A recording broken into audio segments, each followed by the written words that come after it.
Last year నా promise వచ్చి Matthew 28:20 I'm with you always అని చెప్పి ఆ చిన్న రిఫరెన్స్ వచ్చింది. So when I look at the promise,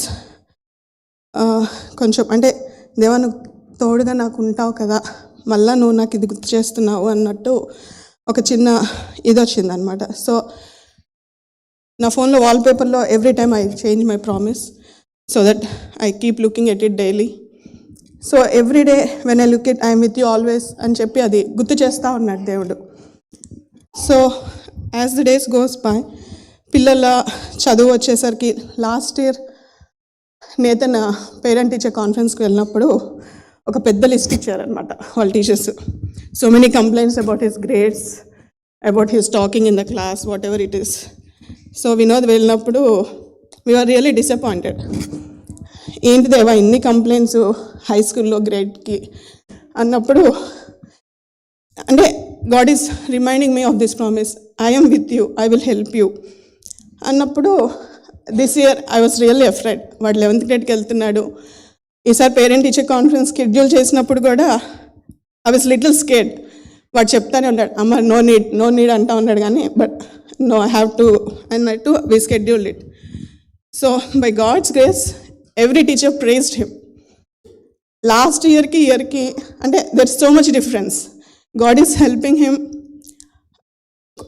అంటే ఈచ్ అండ్ ఎవ్రీ పాయింట్ వాడు చదువుతున్నాడు, కష్టపడుతున్నాడు, ఎట్ ద సేమ్ టైమ్ అంటే క్లాస్లో ఎట్లా ఉంటున్నాడు. లాస్ట్ ఇయర్ కూడా ఫోన్ చూస్తున్నాడు. So all these complaints came out in the conference meeting అనమాట.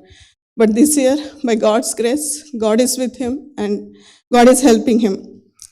షేరన్ దగ్గరికి వచ్చేసరికి నాకు అది అంటే ఎందుకు దాన్ని చూసినప్పుడంతా పిచ్చి దానికి మళ్ళీ ఉంటుంది అనమాట. అంటే పిచ్చిది అంటే అమాయకం, whatever you call. So అసలు ఇది మిడిల్ స్కూల్లో ఎట్లా చదివిద్ది, అసలు గ్రేడ్స్ ఎట్లా వస్తాయి. ఇదివరకు బెస్ట్ ఫ్రెండ్స్లో జాయిన్ చేసినప్పుడు కూడా దాన్ని కొన్ని రోజులు చేసేది, I can't do anymore, I don't want to go, I want to cancel it. కొన్ని రోజులు వెళ్ళింది. ఆఖరికి ఆ బుక్లెట్ వారం కంప్లీట్ చేయటానికి కూడా she took lot of time. Interest ఉండేది కాదు, చైన్ అంటది. సో నాకు మిడిల్ స్కూల్కి వెళ్ళినప్పుడు చాలా భయం వేసింది. అసలు మిడిల్ స్కూల్ ఏం చేస్తుంది, చదువుతుందా లేదా, అసలు ఎట్లా చేస్తుంది అసైన్మెంట్స్ అన్నీ అని. Really only by prayers she is what she is today. అంటే ఎగ్జామ్ ఉన్నా కూడా even though it is midnight 1:32, she makes sure she prepared well and go for it. All her grades are mostly A's, maybe 1 or 2 is B. అంటే God is helping each and every one. అంటే prayers ఎక్కడికి వృధాగా పోవు అనిపించింది అనమాట. I was literally asking God, దేవా ఇది ఇట్లా అంటుంది, చదువుతుందా, అసలు ఏమవుతుంది, నాకు దీని గ్రేడ్స్ విషయంలో భయం వేస్తుంది అన్నప్పుడు, నో అంటే God is reminding me, I will help you, I will make her, అంటే I will be with them. He's reminding all those wonderful promises అనమాట. ఇంకా సెప్టెంబర్ అయ్యేసరికి ఆల్ ఆఫ్ ఎ సడన్ వినోద్కి కాల్ వచ్చింది మమ్మీ దగ్గర నుంచి, డాడీకి బాగాలేదు అని. సో ఐ వాజ్ వినోద్ బయట ఉన్నాడు అప్పుడు. ఇంటికి వచ్చి ఆ రోజు యాక్చువల్గా డాడీకి యాంజియో ఉండే స్కెడ్యూల్ ప్రకారం. సో మార్నింగ్ వెళ్తారు కదా, బయలుదేరి ఉంటారు, ఫోన్ చేద్దాము కొంతసేపు అయ్యాక వెళ్ళారా లేదా అన్న ఇదిలో ఉన్నాను. ఇంకా నేను కాల్ కూడా చేయలేదు. ఇలా వినోద్ వచ్చి, అమ్మ ఇట్లా అంకుల్ని జాయిన్ చేశారంట, మార్నింగ్ ఇట్లా కొంచెం లైట్గా స్ట్రోక్ లాగా వచ్చింది అని. అదేంటి ఈరోజు వెళ్ళాలి కదా, ఆల్రెడీ అక్కడ ఉండడం ఏంటి. So I was literally shattered అనమాట. అసలు అర్థం కాలేదు, వాట్ ఈస్ దిస్, ఎందుకు దేవా ఇప్పుడు ఇట్లా అని. So many questions, so many fears, everything at once. అంటే ఏమవుతుంది next, what happens next, so many fears came in mind. But God reminded me of this promise, నేను నీతో ఉన్నాను, నీకు నేను సహాయం చేస్తాను, నువ్వు ఇంకా భయపడుతున్నావు. సో దేవుడు ఎన్ని మార్లు అది గుర్తు చేస్తున్నప్పటికీ కూడా ఎక్కడో అవిశ్వాసం కొంచెం ఉంటా ఉంది. ఏమవుతుంది, డాక్టర్లు ఏం చెప్తారు, ఓపెన్ హార్ట్ చేస్తారా, మళ్ళీ స్టెంట్స్ వేస్తారా. సో మెనీ క్వశ్చన్స్ అనమాట. సో తర్వాత అన్ని టెస్ట్లు చేస్తున్నారు, అప్డేట్ తీసుకుంటా ఉన్నాను. All test came out normal by God's grace. But why did you allow this, మరి ఎందుకు ఇట్లా అయ్యింది, నో ఆన్సర్, ఏం అర్థం కావట్లా. So the next following day on September 12th, since 17 years, I was waiting. 17 years అయింది చెల్లి మాట్లాడడం ఆపేసి. So I was praying from that day onwards. ఇంకా లాస్ట్ ఇయర్ కొన్ని మంత్స్ చేసేటప్పటికి దేవా అసలు నీ చిత్తంలో ఉందా, లేకపోతే నేను ఊరికే ప్రేయర్ చేస్తున్నానా? I didn't stop praying, but I'm not understanding if it is in your will that she will talk or not. ఒక పాయింట్ వచ్చేసరికి చేద్దామా వద్దా, ఆపేద్దామా? So these questions are going in my mind. But on that day, on September 12th, I got a WhatsApp message from my sister. Akka, this is Dhiru. Can I talk to you? When I look at that message, you won't imagine how happy. అంటే ఒక పక్కన daddy చూస్తే అట్లా ఉంది, but చెల్లి దగ్గర నుంచి message వచ్చేసరికి కంప్లీట్లీ ఆపోజిట్ ఉందన్నమాట. ఎస్ ధీరు, కాల్ చెయ్యి అన్నాను. ఒక హాఫ్ అన్ అవర్లో ఏమో కాల్ చేసింది. ఇట్లా ఉంది డాడీకి, నేను వెళ్దాం అనుకుంటున్నాను, మరి నీ సంగతి ఏంటి అంటే, నేను ఒకటే అన్నా, ధీరు ఇద్దరం వెళ్దాము, so that daddy will be happy. అది ఎప్పటి నుంచో డాడీ అడుగుతూ ఉన్నారు అంటే, సరే నేను బుక్ చేసుకున్నాక చెప్తాను అంది.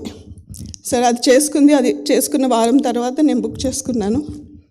సో నేను అనుకుంది ఏంటంటే, ఎవ్రీబడి ఈజ్ టాకింగ్, ఇంక్లూడింగ్ చెల్లి ఫ్యామిలీ అంతా మాట్లాడుతున్నారు.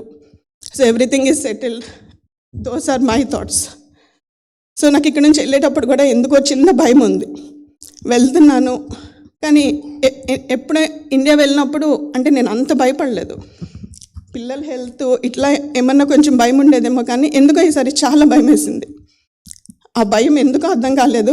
But God reminded me of this promise. నా ఫోన్ వాల్పేపర్లో, నేను నీతో ఉన్నాను, నేను నీకు తోడుగా ఉన్నాను, నేను నీ వెన్నంటే ఉన్నాను, నువ్వు భయపడొద్దు. నేను వెళ్ళేసరికి అక్కడ చెల్లి లేదు, చెల్లి వాళ్ళ అత్తగారి ఇంటికి వెళ్ళింది. దాని తర్వాత అది వచ్చింది. ఈలో మమ్మీ అంటా ఉందనమాట, అమ్మ చెల్లి నిన్ను కొన్ని రోజులు, అది ఉన్న రోజులు బొట్టు పెట్టుకోమంది అని. నేను అమ్మ ఏం మాట్లాడుతున్నావు అన్న అంటే, అది చెప్పిందమ్మా, చెప్తున్నాను జస్ట్ అన్న అంటే, అవన్నీ అయ్యే పనులు కాదు మమ్మీ అన్న.